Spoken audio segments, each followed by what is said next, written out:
North Star Radio. Said that some of you are communists. That is a very unpopular term today. The Soviet Union is a matter of practical fact. The practical fact known to you and known to all the world is run by a dictatorship. It shall be the policy of this nation to regard any nuclear missile. Isn't it crazy that all of America's enemies always happen to be totalitarian dictatorships? It's just crazy how America, regardless of how many actual totalitarian authoritarian dictatorships that they've aligned with, planted, armed, trained, defended, it's always the enemies that are secretly much worse totalitarian dictatorship. It's so cool. It's convenient, and it's so cool that they're always on the right side. America's always on the right side of history, and our enemies are always on the wrong side of history. Launched from Cuba against any nation in the Western Hemisphere as an attack by the Soviet Union on the United States, requiring a full retaliatory response upon the Soviet Union. The Soviet Union is engaged in a relentless military buildup, overtaking and surpassing the United States in major categories of military power, acquiring what can only be considered an offensive military capability. Mr. Gorbachev, tear down this wall. During these last few months, you and I have witnessed one of the greatest dramas of the 20th century, the historic and revolutionary transformation of a totalitarian dictatorship, the Soviet Union, and the liberation of its peoples. Sadly, because Mr. Milosevic has negotiated agreements which he has then ignored, I have supported the NATO bombings of military targets. China is going to eat our lunch? Come on, man. They can't figure out how they're going to deal with the corruption that exists within the system. I mean, they're not bad folks, but guess what? They're not. I spent more time with Xi Jinping than any world leader had by the time we left office. This is a guy who doesn't have a democratic with a small d bone in his body. This is a guy who is a thug who, in fact, has 1 million Uyghurs in reconstruction camps, meaning concentration camps. This is a guy he's reconstructing them. He's constructing them and reconstructing them. It's crazy. He just keeps he rebuilds them. It's wild. See what's happening right now in it's really cool that Biden obviously is the #1 defender of Muslims, as we all know.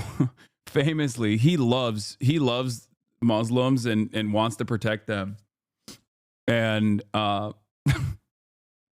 he has stopped Xi Jinping from the Muslim reconstruction that took place. Hong Kong. And Beijing's actions continue to undermine the rules-based order and threaten the sovereignty of nations.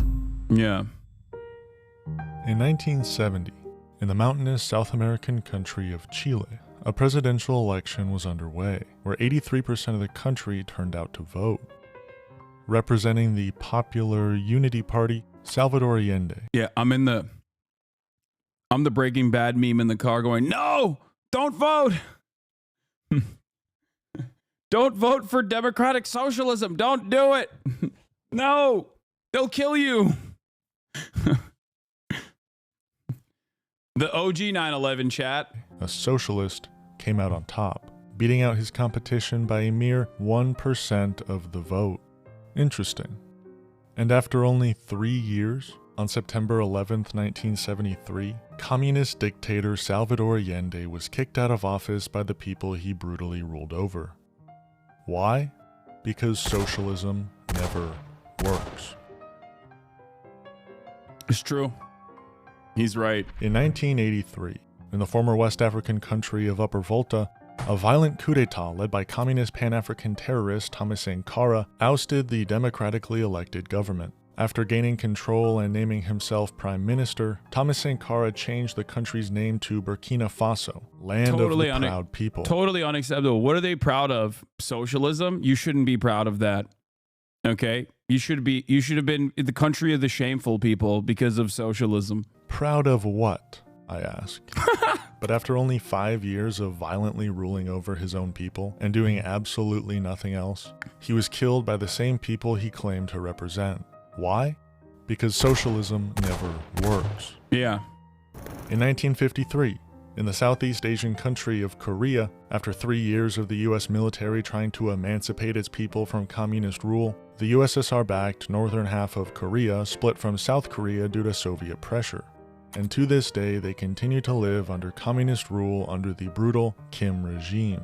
And we all know how that's going, because socialism never works. True, thank God. Thank God someone is brave enough to say these truths.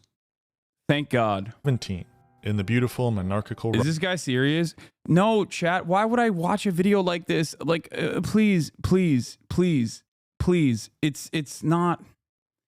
No, it's North Star Radio. He's making a point, a broader point. He's being sarcastic, okay? Russia. A violent mob of left-wing terrorists known as the Bolsheviks overthrew the Russian... He's serious, dumbass.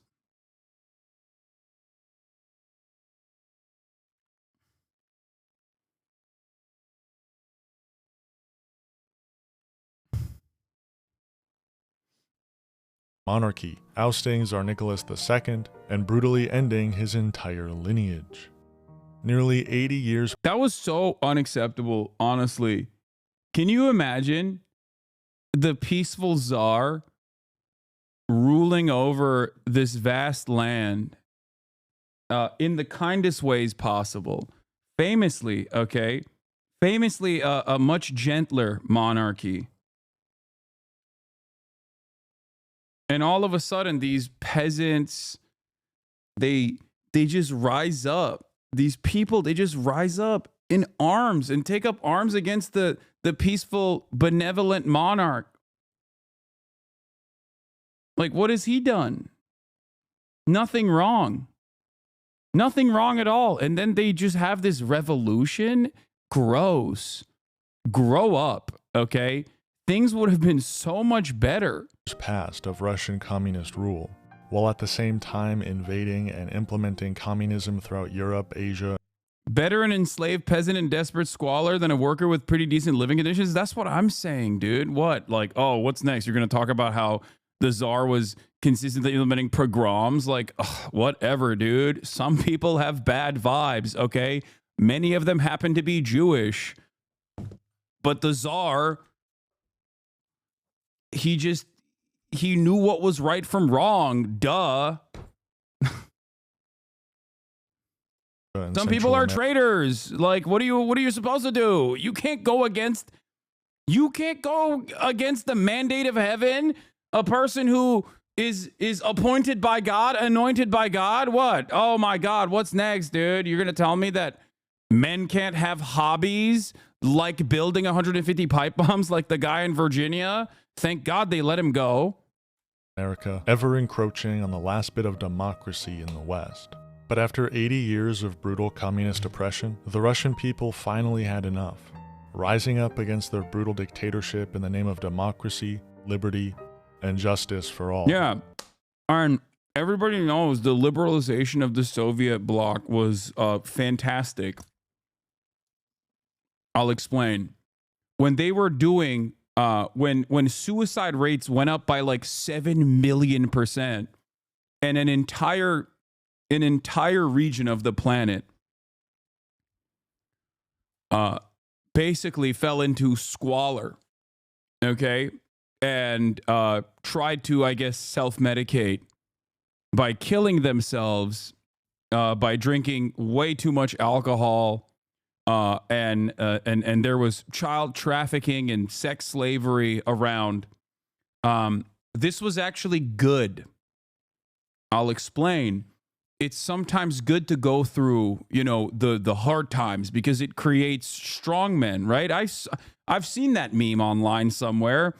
Hard times create strong men create good times, and then good times create weak men, and weak men create bad times. It's just growing pains, right? That's just how it works. Their decades of suffering were truly brought to conclusion by the destruction of the Berlin Wall and the liberation of West Berlin.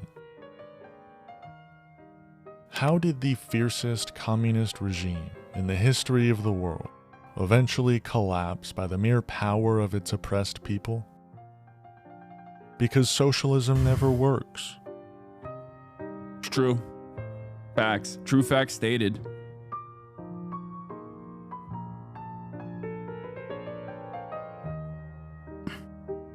But after the fall of the Soviet Union, one communist dictatorship remained in Europe, that being Yugoslavia, a land made up of several ethnic and cultural groups.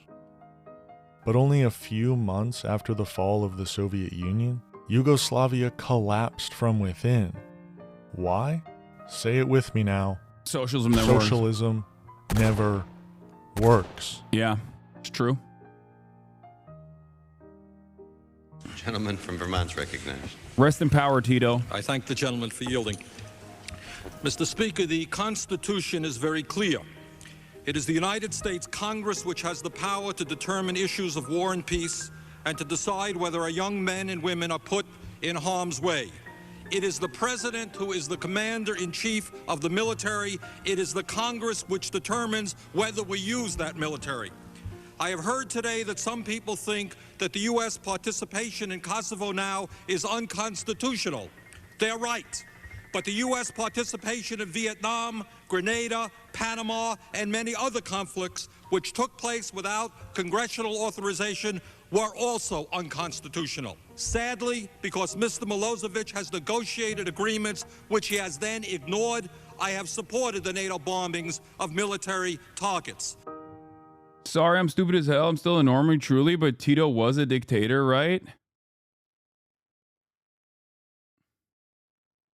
I feel like saying that about under American education, under Western education, saying that about like virtually every other leader that oversaw any sort of like socialist governance is understandable given how much education is out there talking about how devastating these guys were. But Tito is like famously one of those dudes that is supposed to be an in-betweener, you know, cooperation with the West and also cooperation with, to a certain degree, Soviet-aligned countries as well. It's interesting to say this about him ultimately, because it's like he was, you know,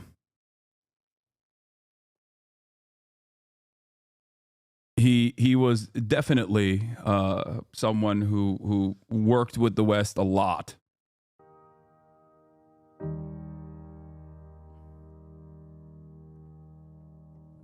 At one point in time, Earth had no socialism. Then we were taken over, engulfed by socialism, until today, when almost no socialism exists on Earth. Why is that? This is the history of socialism.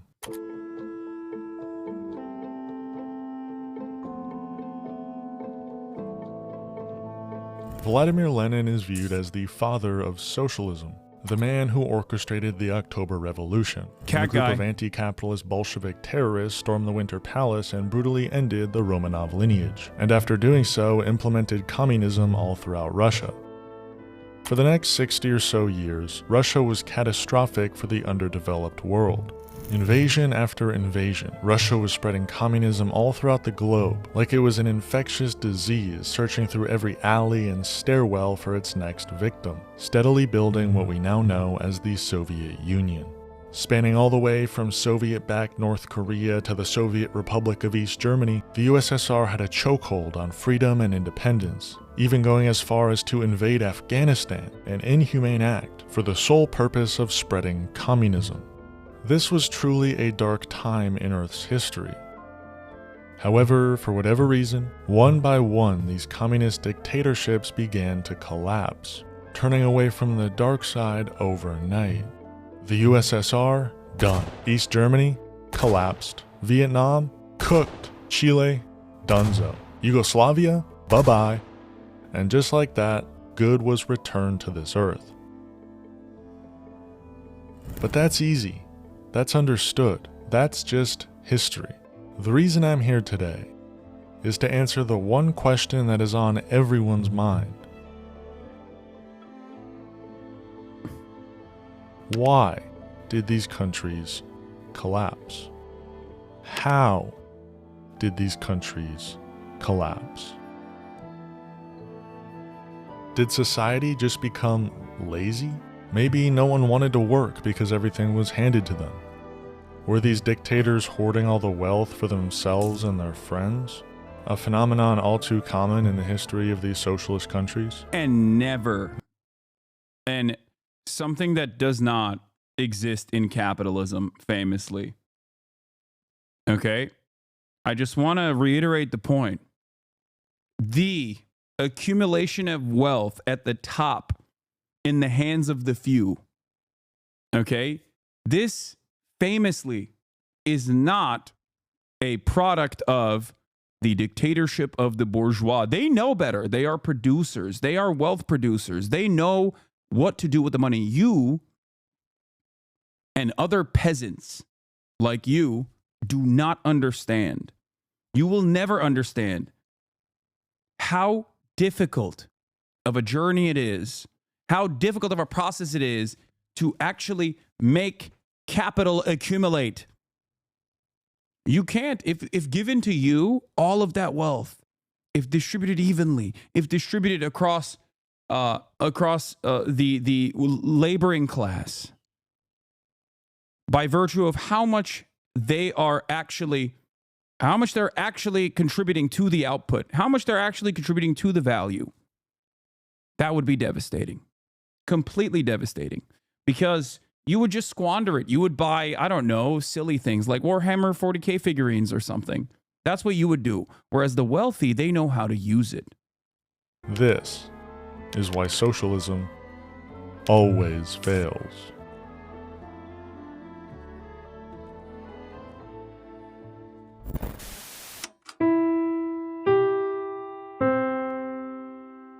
Today's broadcast is brought to you by viewers like you. Become a member today and unlock exclusive content at patreon.com/NorthstarRadio. Yeah, like think about it. This is a good point. Can you imagine how hard it is to buy Twitter for $46 billion way above market rate as for a joke, as a meme, and then only trying to back out of it, and then having the Delaware, Chamber of Commerce court or whatever force your hand into actually fulfilling the conditions of the agreement? And purchasing Twitter at this incredibly high price point, and then immediately gutting the entirety of the workforce, destroying any revenue opportunities you might have had, utilizing this massive social media platform as your own personal cum sock, while simultaneously tweeting 1,000 times a day. Do you know how difficult that is? You think you could be able to do such a thing? No, of course not. It takes a master of the craft to be able to put together such a fantastic opportunity. A mere peasant like you does not know what it's like to tweet 1,000 times a day. Elon, on the other hand, is a genius. Take a closer look at the history of communist Chile to hopefully find a source, a reason, a catalyst, as they say, for its collapse. In 1973, Chile elected communist dictator Salvador Allende, but only a week after Allende took... Why are you being so condescending? I will buy your house when my Funko Pop investments, not a toy collection, take off. Stop. I'm fearful. I'm fearful of the market value of your Funko Pop collection growing every single day. Office, communist Chile's entire economy collapsed, and so did Salvador Allende's reign. But why? Why did communism work so poorly for Chile that their entire economy and society collapsed in only a week of Allende taking... Thank God the United States of America was there to save the beautiful people of Chile from making a mistake.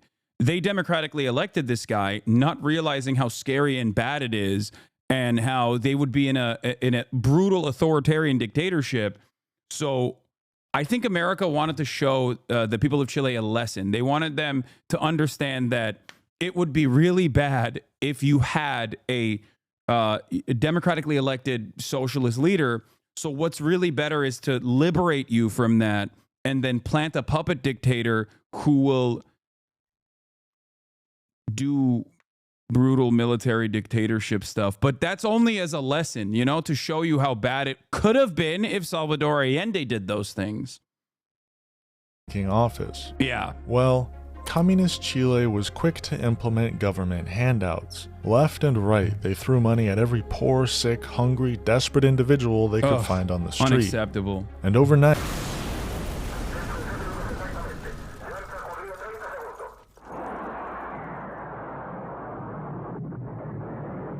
Yeah, I lied. The true reason socialism always fails is because socialism never gets the opportunity he lied? to not fail. Wait, what? Sure, the Bolsheviks were definitionally terrorists, but the idea that all resistance is unjust is a silly concept. Life in the Russian Empire, ruled by the Romanov family, was not a fun time, and especially leading up to the revolution. World War I was ongoing, and however you choose to I'm confused. This plot twist. What? I'm scared. I'm scared. Why is this guy lying? Why is this guy lying? I don't like this. I'm scared. Name it, this was an imperial war, a war between monarchies, fighting over who can control which parts of the globe. And these brutal self-interested monarchs did everything they could to win over their disputed territories, including, but not limited to, sending millions of their own peasantry to die in the war. Russia alone saw 2 million soldiers die in World War I, and due to the mass amounts of money being spent on the war, along with the gross amounts of wealth the Romanovs were hoarding in their winter palace, another 1 million Russians indirectly died from the war due to food shortages and disease. An event like the October... No, but that was good. That was for good reasons, as opposed to the bad reasons that these guys were doing terrorism.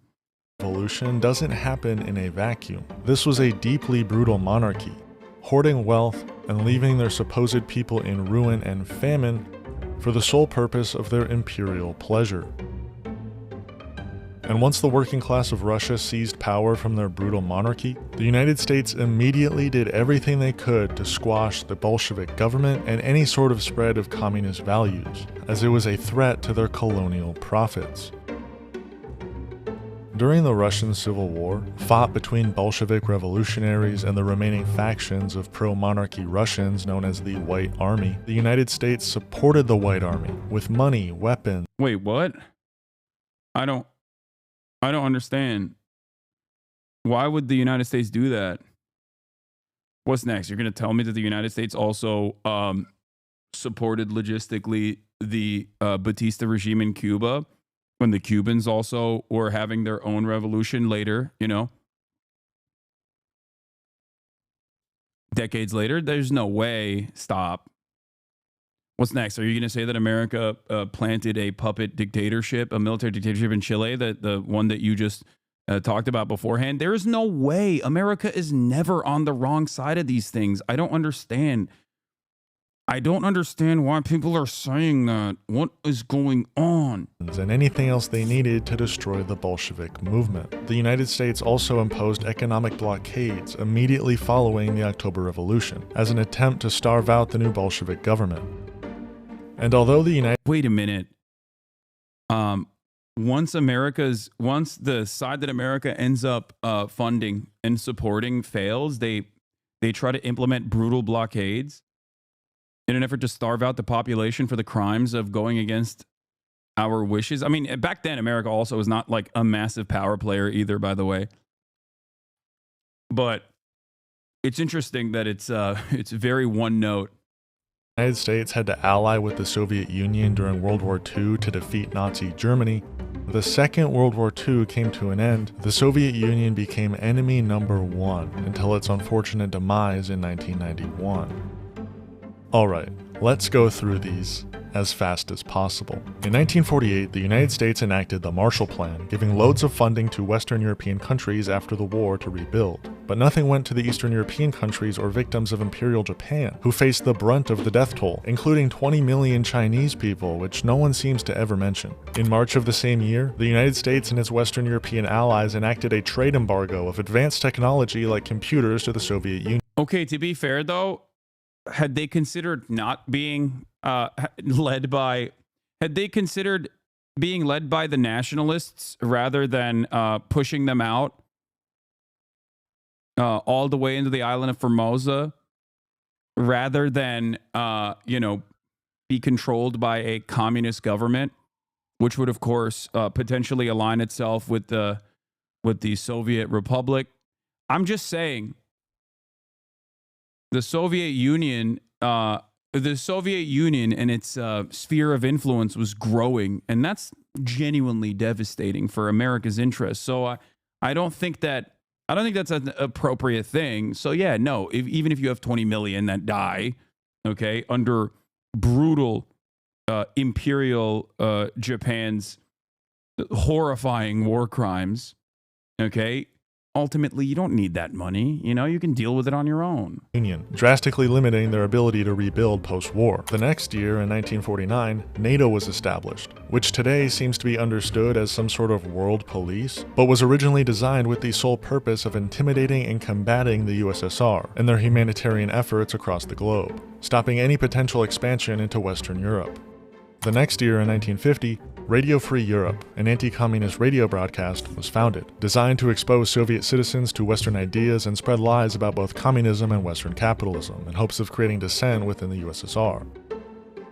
And in June of the same year, the famous proxy wars began.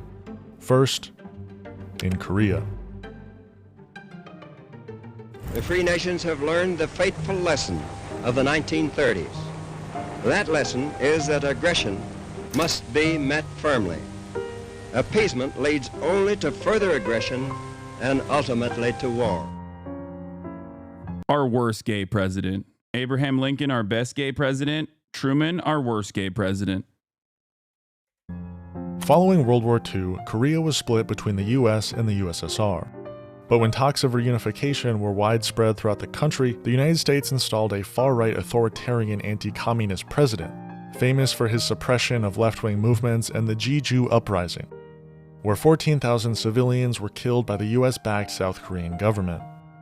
This obviously caused the USSR-backed DPRK, or North Korea, to invade South Korea, as its people were being suppressed by the United States. They were being ruthlessly slaughtered by the US-backed leadership. Though left-wing ideas and talks of reunification were widespread throughout the country. Also, speaking of Jeju, something that's really interesting about Jeju Island, aside from the fact that it was one of the areas that even the Republic of Korea at the time basically allowed to have people's committees and whatnot. Blowback, shouts out to Blowback Season 3. Until they decided that it was actually too problematic and there was guerrilla warfare, and they brutally suppressed it by, mass executions and all that good stuff. Jeju Island also happens to have, considering how, from what I understand, we've talked extensively about the misogyny in Korea. Jeju Island has a unique history where, what do you call it? There is a matriarchal family structure. It's one of the places in Korea that, in South Korea, that has a matriarchal family structure on Jeju Island, even though it's basically like, its old remnants are almost entirely destroyed at this point, but the female divers, yeah. The diving ladies.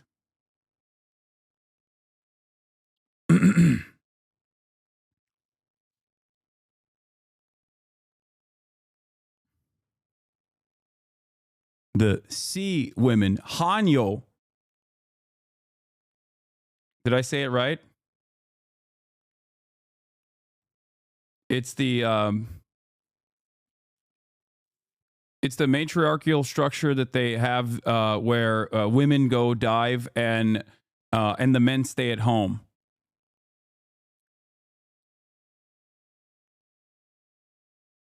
Oh, my brother in Christ never thought What?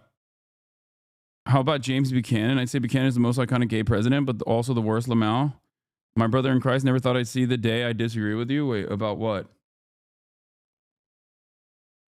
Just in the north. And after 3 years of brutal warfare, where the US carpet-bombed the entirety of North Korea, targeting infrastructure, farms, government buildings, entire villages of innocent civilians,